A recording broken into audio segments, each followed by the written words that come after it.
Ya, selamat pagi para subscribers yang berbahagia ya. Pagi ini saya mau berbicara tentang satu hal yang saya alami sendiri, didatangi oleh teman-teman yang eh, terkena masalah ini ya. Jadi ada satu peristiwa hukum begini ceritanya itu. Peristiwa hukum itu bermula dari adanya hubungan hukum ya antara Bohir ini pemilik pemilik proyek ini menunjuk kontraktor. Jadi kedudukannya itu adalah main kontraktor, ya kan, main kontraktor. Nah, Bohir ini eh, pada gilirannya membuat kontrak kerja dalam beberapa item pekerjaan ya. Jadi pekerjaannya banyak sekali, mungkin ada electrical, mechanical, fisik dan sipil dan segala macam tadi ya. Maka kan pasti si main kontraktor tidak bisa bekerja sendiri, dia pasti mengundang subkon ini gitu loh. Nah, dalam perjalanannya subkon ini telah melakukan pekerjaan sesuai dengan apa yang dikontrakkan dengan Menkon. Jadi sumber pembayaran dari Menkon ini adalah Bohir, sedangkan sumber dari pembayaran dari subkon ini adalah Menkon, seperti itu.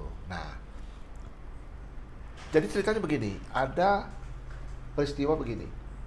Bohir menghentikan, akibat menghentikan, memutuskan bridge the contract ini, menghentikan kontrak ini dengan Menkon, maka Menkon dengan subkon jadi bermasalah gitu loh. Intinya seperti itu. Pertanyaannya apakah boleh mensiu ataupun mengklaim ke Bohir. Nah, pertama-tama kita mesti lihat dulu perjanjiannya ya. Kedudukan hukumnya, resprahnya adalah bahwa perjanjian-perjanjian dibuat antara Bohir sama Menkon itu adalah Pakta Sun Sorvanda.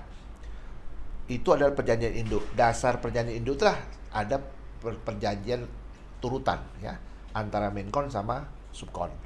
Nah, kalau itu tidak disebut secara tegas ya, maka ya, saya ulang ya. Kalau tidak disebut secara tegas, maka tidak ada hubungan hukum antara Subkon sama Bohir. Jadi yang ada hubungan itu hanya pada level ke Menkon. Nah, begini. Jadi ada dua aspek. Kalau di aspek keperdataan tidak memiliki kalau tidak disebut. Tapi kalau disebut dia memiliki hubungan. Jadi dia bisa ikut dalam uh, nah berhelek res handling, perbuatan-perbuatan hukum keperdataan diperbolehkan. Jadi dia boleh menggugat, boleh melakukan PKPU, apapun namanya itu tadi. Nah, kalau di pidana bagaimana itu? Nah, kita lihat dulu kan. Pidana itu tidak bisa semata-mata bisa dipidana satu peristiwa itu bila mana ada keadaan bedroh ataupun tipu muslihat ya, duang, paksaan, dwaling, kehilapan ataupun misbreak omsanik hidden ataupun menyalahgunakan keadaan tadi. Kalau ada itu ya baru bisa gitu. Nah, kita lihat apakah Bohir ini sengaja atau tidak terhadap Menkon ini gitu loh. Dan bagaimana kedudukan Menkon dengan subkon tadi, apakah ada unsur sengaja, memang tidak mau membayar dan sebagainya. Kalaupun dia tidak membayar, dalam literatur hukum itu referensinya itu adalah one prestasi. One prestasi itu kan 4 yang seperti di video-video lalu. Pertama ya, tidak melakukan sama sekali, melakukan sebagian, melakukan terlambat, melakukan tapi tidak sesuai dengan apa yang diperjanjikan. Itu kan namanya one prestasi. One prestasi ya pasti di ranah perdata. Sekarang kita bicara masalah pidana. Apakah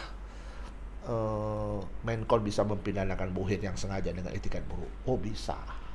Bagaimana caranya? Pertama-tama yang dipidanakan dulu adalah Menkon. Kalau Menkon itu dibuktikan dia memang beretikat baik, maka yang beretikat buruk itu adalah yang disebut dengan Bohir tadi. Nah, si Bohir bisa dikenakan pasal-pasal penyertaan dan atau 480 penadahan terhadap barang-barang hasil kejahatan yang digunakan oleh si Bohir. Tapi itu perlu ya, maksudnya mendudukan dulu hukumnya secara benar ya. Artinya apakah ada unsur etikat buruk, ataukah ada unsur-unsur tipu muslihat, apakah ada unsur-unsur tindak pidana lain ya, penggelapan ataupun pemalsuan dan lain sebagainya. Jadi kesimpulannya adalah ketika itu terjadi peristiwa pidana itu bisa terjadi secara di bidang keperdatan dan juga bisa di pidana sepanjang kita bisa membuktikan bahwa ada etikat buruk daripada Bohir. Tapi pada prinsipnya ya ketika perjanjian itu tidak menyebut apa perjanjian pokok itu, maka subkon tidak memiliki hubungan hukum. Kalau menyebut, dia memiliki hubungan hukum dengan si Bohir. Dia adalah bagian daripada situ.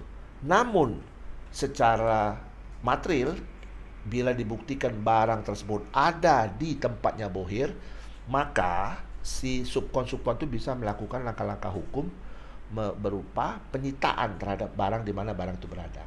Sepanjang bisa dibuktikan dulu bahwa mainkonnya yang memang cukup bukti ataupun memenuhi unsur-unsur dalam tindak pidana tadi.